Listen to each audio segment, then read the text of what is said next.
Tanner! Tuttle! Yeah, here he goes!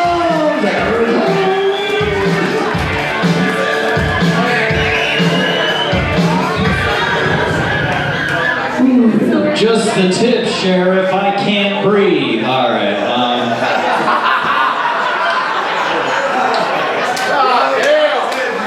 Blue balls matter, right? All right, that's my set. Good enough. He says I got a UFC credit, but I just did what I did here. I just did the announcements before the show started, so there's nothing going for that. What's up, guys? We drinking? We having a good time? We enjoying ourselves? Fuck yeah. Have a drink for me. Take care of your staff if you can. You know, I just quit drinking recently. It just, yeah, dude, it got too wild and out of control. And I didn't notice it till the next day, but I woke up sleeping next to my sister. Which is weird, she's been dead for 5 years. Like, I'm still just trying to wrap my head around all of it still. Okay, so like you said, my name is Tanner Tuttle. I'm originally born and raised from Cedar City, Utah. It's way too much of a response for that little shithole of a town. I don't know. You guys like the Tony Awards? They want one of those. Other than that, I don't know what the fuck you're thinking about, you know. But when people find out that I'm from Utah and stuff and born and raised, they're like, were you Mormon? Nope. I don't know what gave that away for you, but nope, never have, never will. But I was one of the only kids in my hometown that wasn't Mormon, so I actually got picked on for it a lot by the other kids. You know, I go to school, they just gang up on me like, ha ha, Tanner's got one, Mom. Tanner's got one, Mom. Fucking kids are mean, bro. One time, Mom's 9 and 10 overheard it. They're like, you be nice to him. Just because he's only got one parent to help him read. That's not Mom's 9 and 10 in numeric order. That's what grades the moms are in, okay? Just so we're all on the same page, all right? So when I first started doing comedy, I lived in Cedar, nothing to do there. I would drive to Vegas. It's like a 2.5-hour drive one way, do a 5-minute set, would drive back. So people were like, damn, that's like a lot of dedication just to go and do comedy. And I'm like, yeah, like the worst part is like, you can go over a 5-minute set a lot in a 2.5-hour drive. And still completely fuck it up as soon as you stand up here, you know? Now I drive like 20 minutes, it's a lot better, you know? Works out. But like going back and forth between, you know, small town and now big city and stuff, I'm now seeing stuff that I wouldn't see at the other. Like growing up, like small town shit, like, you know how like people put like plastic reindeer antlers on the side of their cars during the holidays and like, you know, red nose for reindeers and shit? People in my hometown put real deer antlers on their car, okay? It's fucking weird. Like, they keep it up all year. Like, I just went back recently, like, bro, it's June. Why do you still have those antlers up? And the reply is just like, well, shit, I got that 8-point earlier this year. I gotta show that son of a bitch off, right? Ants are weird, right? You don't, you know, ants are just a weird group of people. I had druggy parents growing up. I don't know if that's relatable or not, but we'll go ahead and get it. I see a few people here at the bar raising their glass. Fuck yeah. So, my parents actually met at a drug deal, okay? Like, that's their first date, basically. Second date is my mom coming back and being like, oh, I don't have any money. What can I do to get these drugs instead? And 9 months later, there's my sister. So, moral of the story, pay for your drugs. Or give them a hole that's impregnable, you know? Don't give them, you know, just do mouth or anal, man. Just don't give them the impregnable hole, okay?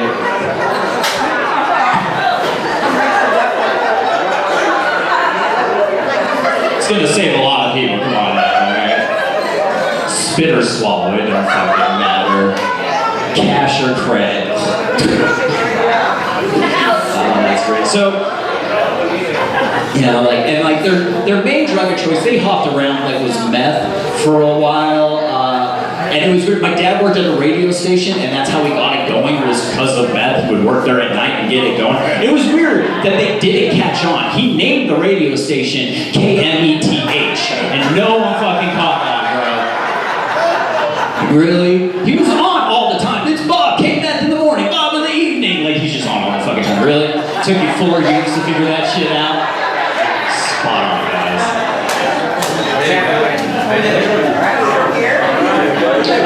And then, like, it sounds kind of like bad, but like, when I was born 15 pounds, 8.5 ounces. You know, pretty decently healthy sized baby. My parents still tried to fight the doctor and nurse, though. They were like, that was supposed to be a 9-pound baby. Why is it short a half ounce? What the fuck? Just be alright. There we go. I lost a half ounce from the circumcision. You know. It sounds bad, but it's like, you know, I still had a roof over my head the whole time. We still had food on the table. You know, we were still super proper. Forks on the left, burnt spoons on the right. We would eat by candlelight, so you could get more than one usage out of that candle, you know. I'd go over to a friend's house, and like their dad would get upset, and you'd hear him be like, I'm getting the belt! I was like, oh shit, someone's in trouble. Which is weird, because in my house, when my dad goes, I'm getting the belt! It's like, what are we celebrating? Is it someone's birthday? Did we forget something?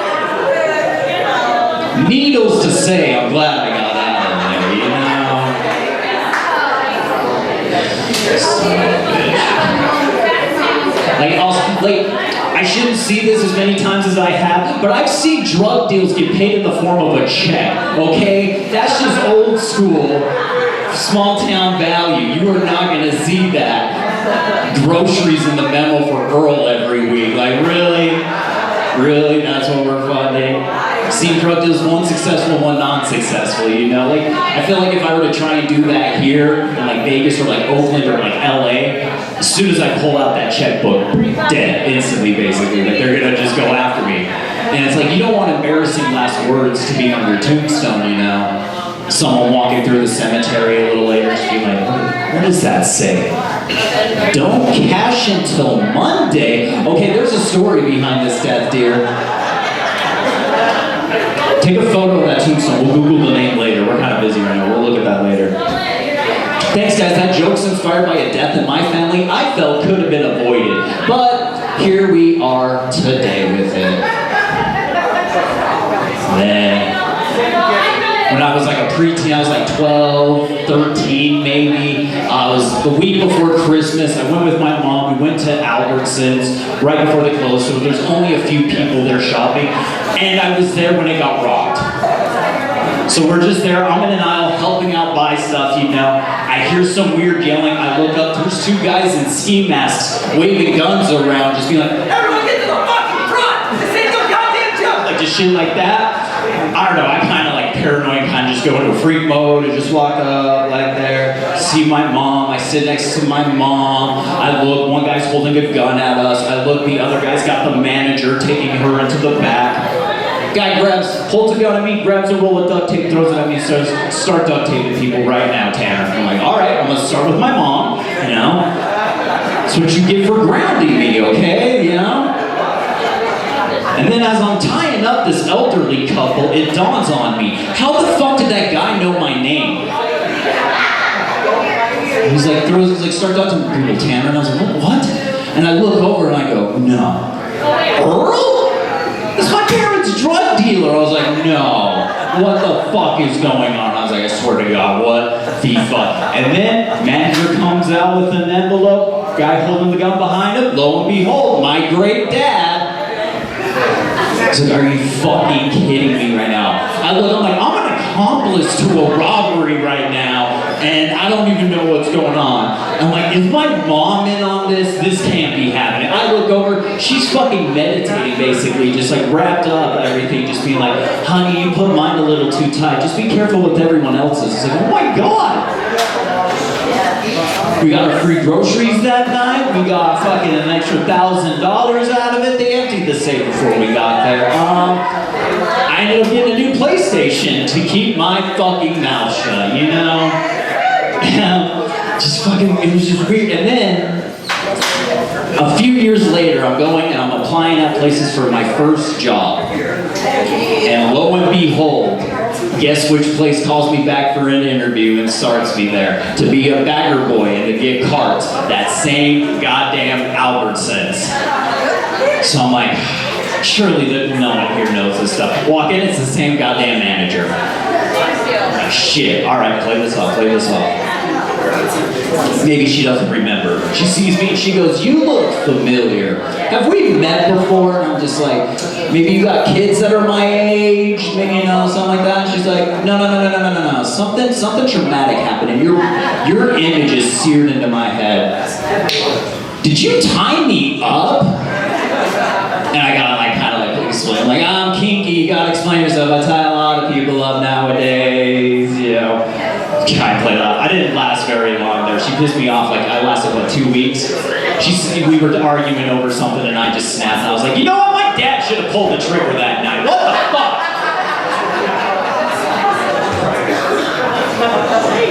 I'm glad we could all laugh about that.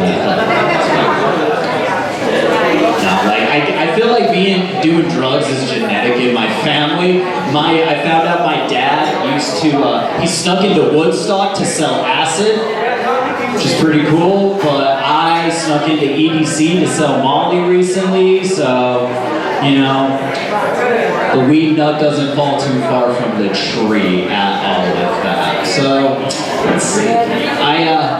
I'm not a big fan of baseball. I noticed baseball season's back around. I wish the lockout would have kept going, you know. It's very boring and slow paced to me personally, you know. I just feel like it could be a lot quicker. I said this the other night, this lady stood up and she was like, it's America's favorite pastime. It's like, yeah, like 1908. Do you want to know what America's new favorite pastime is now? It's peaceful protesting, okay? So, my favorite thing that happens at baseball games, it happens once, maybe twice a year, and you'll see it as a weird headline. It'll be like, dad makes acrobatic catch for a foul ball while holding their toddler. What the fuck is going on? White dads are out of control. We gotta put a stop to them somehow, okay? What are you doing out there with that?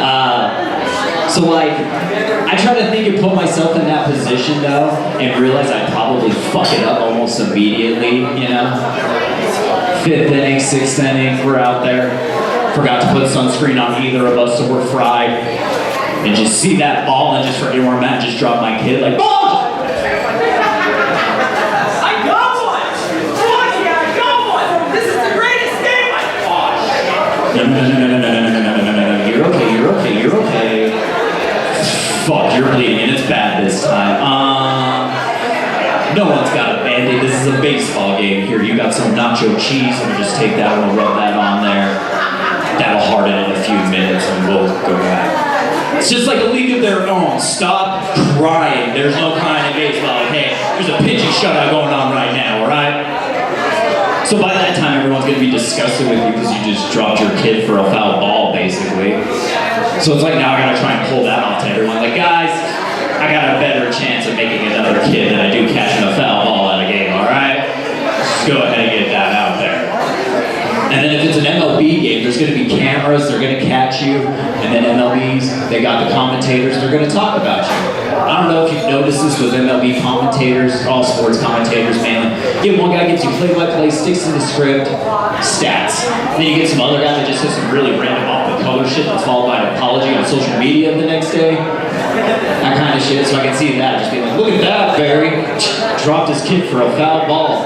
That's embarrassing. Like, I know what you mean, Mark. That kid would have been safer left in the car.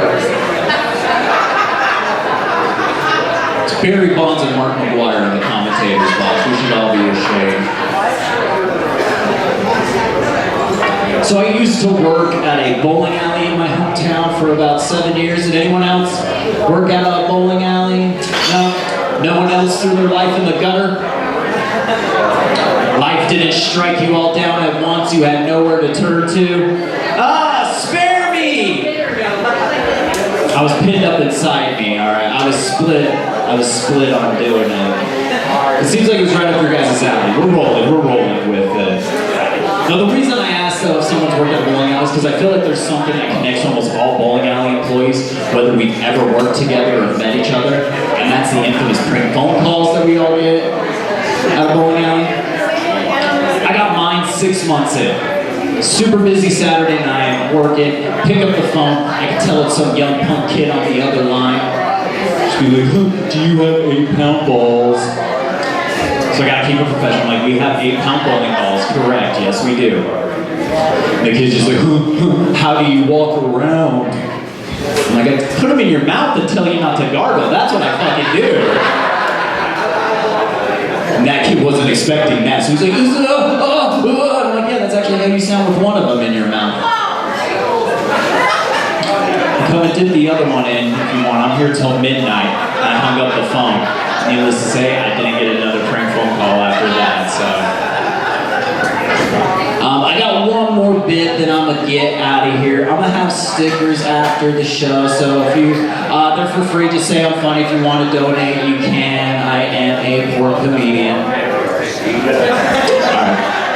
So, I am recently single, and I got out of a 12-year relationship not that long ago. When people find out 12 years, they're like, holy shit, that's a long time of a relationship. Like, yeah, for the most part. So people are like, how did you keep that relationship going? What was your secret? I have no idea. But I think I kind of figured it out. Communication. Communication is going to be key with any relationship, no matter how big or small, you know? And towards the end of our relationship, we got into an argument. She said something to me I really didn't like, so I raised my hand to her. To let her know I had something to say when she was done talking. It's usually, can I hit you? But at least I'm asking. We're progressive. We're moving forward, right? Obviously, it wasn't my looks or my jokes that kept her around that long, you know? So, few months go by, and I'm like, all right, I think I'm ready to get out there and start dating again. It's a whole new ballgame, though. I haven't been on a first date since George W. Bush was in office, okay? Whole new ballgame. Meet this girl. We go out to a bar, we're hanging out, having a good time, go back to my car, have a smoke, we end up starting making out. I'm like, alright, this is nice, and I started to have human touch again, and it had been a few months, and I knew I needed that, and it felt good again, because a few days before that, I was laying outside, and a fly landed on me, and worked its way across my chest, and I started getting goosebumps and shit. I was like, whoa. I'm gonna be like Mike Pence during the debate, let this fly do what it wants to me right now, I don't give a fuck. But then it went up and started doing that thing on my ear I really liked. I was like, alright, I gotta get the fuck out of here. So, making out, going great, everything. She pushes me back. She's like, look, this is great, this is awesome, I'm having a good time, but there's something I need to tell you about me because it's usually a deal breaker. So I think about traveling comedians and people to come to Vegas, like, watch out, you don't know who's got a dick and who doesn't these days. Where the fuck are you meeting people like that for his first starts anyways? Also, I don't understand why some men are upset about that. Most men can't find a clip or work a clip properly anyways. Drop the pants down and be like, bro, I got one of those, fuck yeah. Have us both done in 10 minutes, we'll go back to playing Madden in no time.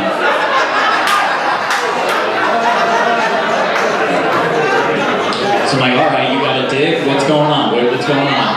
She's like, no, I have this key, I have this fetish I'm into. I'm into ABDL. Anybody? Oh, I'm gonna ruin all of you.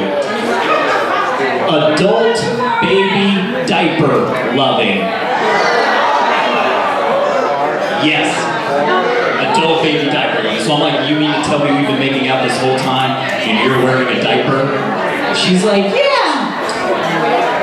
Okay.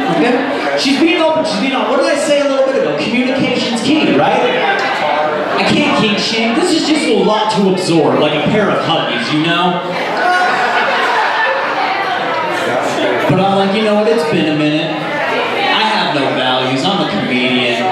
Let's see where this fucking goes. So we went back to the bar, had one more bottle. Then we snuck into her crib, you know? Gave her a few raspberries before I went down on her, you know. Put a bib on her before she sucked my dick and been like, here comes the choo-choo train. Pat her on the back, get her to burp before she's done. Her ball gag's just a pacifier. safe word is Gerber, baby. She just likes to be pampered, you guys, you know? Then it just becomes a competition to see who spits up first, okay? Then it just turns into that. It's not a pull up, it's a pull out. And they were like, dude, where did you meet this girl? I was like, Bumble. But I snapped out of it real quick because after we're done and finished and everything, she was just like, that was great. Do you want a Capri Sun? Do you want a juice? I'm like, shit, yeah, I do. That sounds great right now. Okay, so she gets up, goes and grabs a new pair of diapers and goes, I'm a big kid now. No. That'll sober you the fuck up, whatever you're on. No. Got the fuck up and out of there with that. So, won't leave you guys with this Pahrump on a Friday night. Do you guys think I'm not more prepared for first dates? It depends. Guys, I'm Tuttle. Have a good night.